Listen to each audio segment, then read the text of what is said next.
Hello, my name is Caden, and today I'll be doing an interesting review on my 1990 Pontiac Bonneville LE. Four-door sedan, of course, the only way these came. 3800 V6 motor, 4-speed automatic transmission with overdrive, and it is a 4T60, or you can call it a hydromatic, I suppose, if you want. And the difference between this one and what a lot of other people get confused with, where they say, oh, the transmissions are junk or whatever. Well, yes and no. They're really not, and they weren't back in this year, because these were not the 4T60E transmissions that came in the later 90s. This one shifts with just the plain old cable. And I suppose I can pop the hood here real quick if it wants to. And that's the other problem with this. The hood latch doesn't go sometimes, but if I give it a good slap sometimes, it comes right up. And so this hood, obviously not from this car. Little story about this. This is actually the fourth hood that's been on this car. The first one, the latch rusted from inside the inside here, and this did not grab this, and my hood flew open and smashed my windshield in. So I had another hood from an Oldsmobile 98, and it was a good like 3 inches short on the front, so it only came out to about here, but it latched, so that was important. Then I found another Bonneville that had a timing chain problem, so I grabbed the hood from that. But it had a pretty gnarly dent in one of these corners, and I was doing some traveling, and I found this one up in a yard in North Dakota, so I grabbed it, and only just because it's straight. Yes, I know, it's ugly, it's awful, but things can be painted for the time being.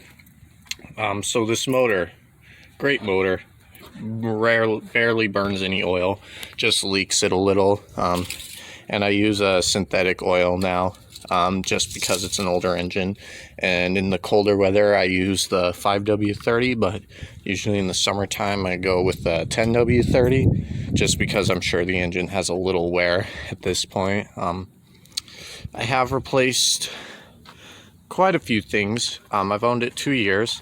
And the reason I make this is because now I've put officially 50,000 miles on this car since I first bought it. I bought it with 273,000 miles, and it now has 323,000. So some things I've replaced or upgraded. I've done the cold air intake, which doesn't affect much really. It just increased the top speed by a little bit, so instead of like 110 I can go like 115 roughly. Otherwise, I've replaced this radiator hose, the radiator. I've done the water pump, the thermostat, the whole cooling system, including the heater core. I have done the lower hose and a belt. Went through an alternator or two. This is my third battery. I've replaced the key tumbler inside, brakes, of course, rotors, the valve cover gaskets, the ignition coils, the spark plug wires, and the ignition control module, and the crankshaft position sensor.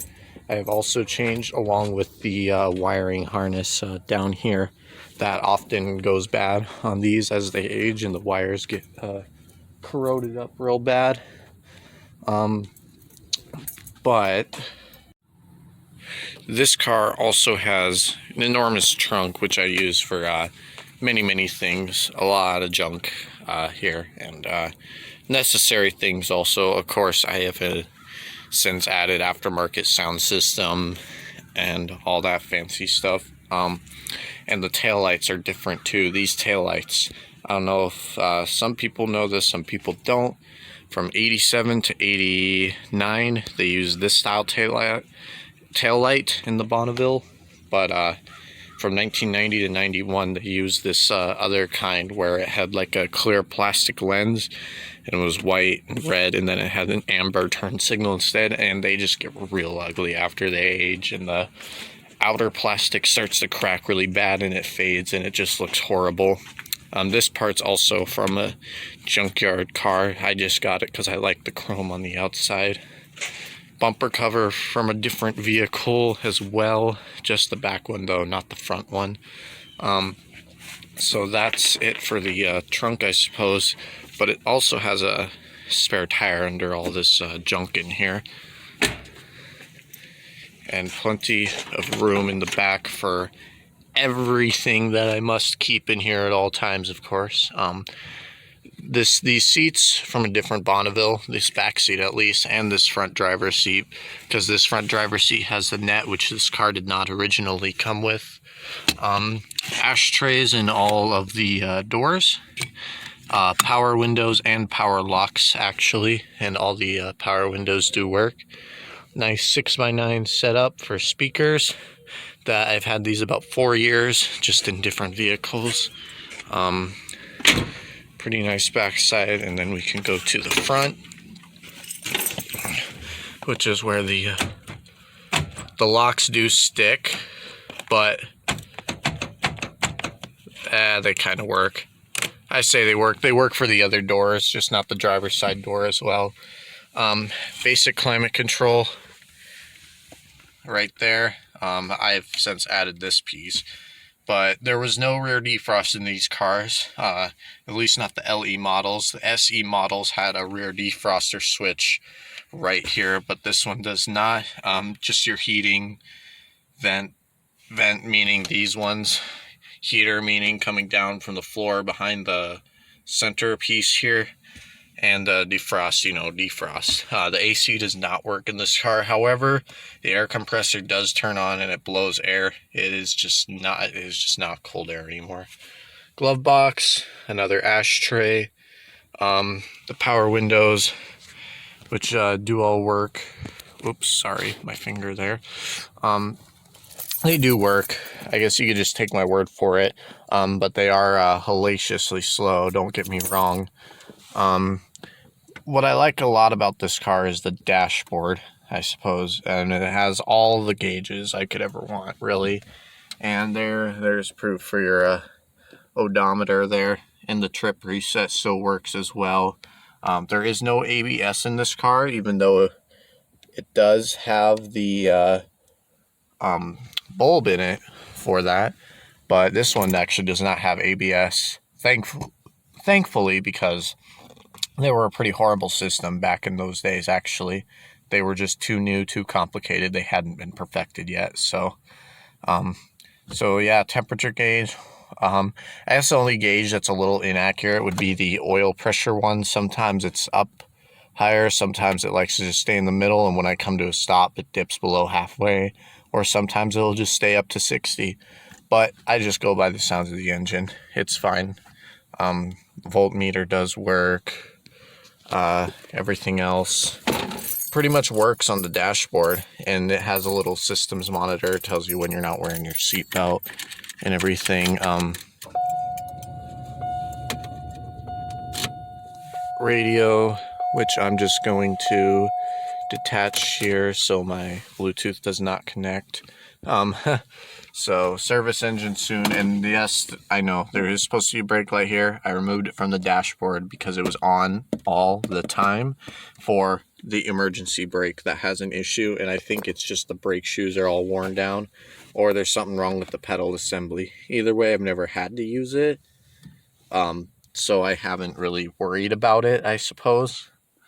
And then this hardly ever comes on. I really never see it.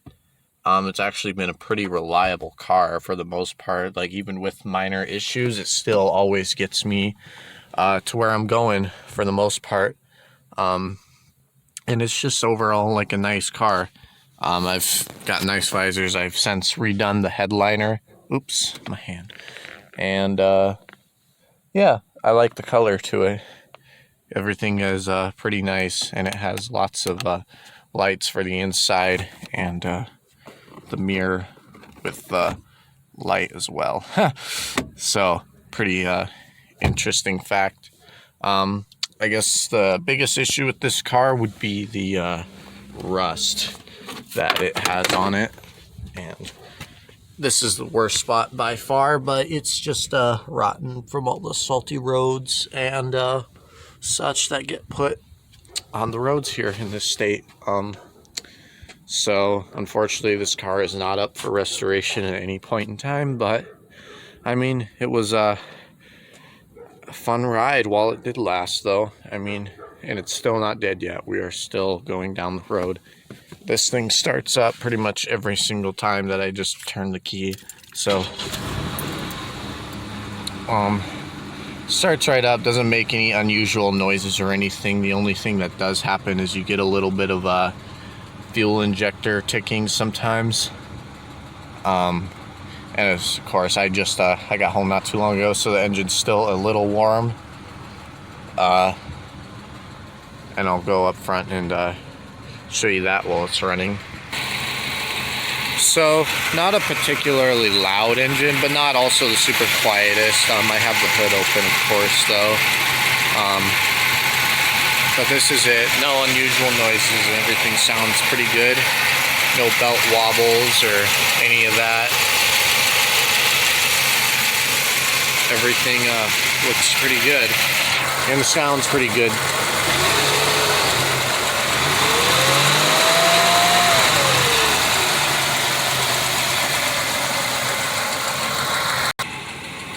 Last thing I'll talk about, I suppose, would be the suspension in this car, or the lack of that, because this car bounces quite a bit going down the road. Hard to see with the camera also shaking, but just has McPherson struts in the front, some pretty big ones too, but these look pretty original, so I mean, they're due for changing, but I don't know, I'll probably do that because it seems like it's gonna last for quite some time still. And just your regular wheel hub assemblies, calipers, you know, your axle, pretty much every other car ever, except for the rear here. The rear is actually an independent suspension setup, which is actually very nice, and this car actually handles very well around sharp curves and everything on the highway. You never feel like you're gonna lose control when you're driving it, and it's overall just a very solid vehicle. And it's a little cold out today, so there is a little smoke coming out the tailpipe. No blown head gasket or none of that garbage. Not in this thing. Not yet, at least. But I guess this has been the review of my 1990 Pontiac Bonneville. This has been the best car I've ever owned, by far. It's surprisingly reliable for its age, and the engine just does not stop running. Everything keeps going on it, and I'll own it as long as it drives. And I thank everybody for watching. Y'all have a good rest of your day.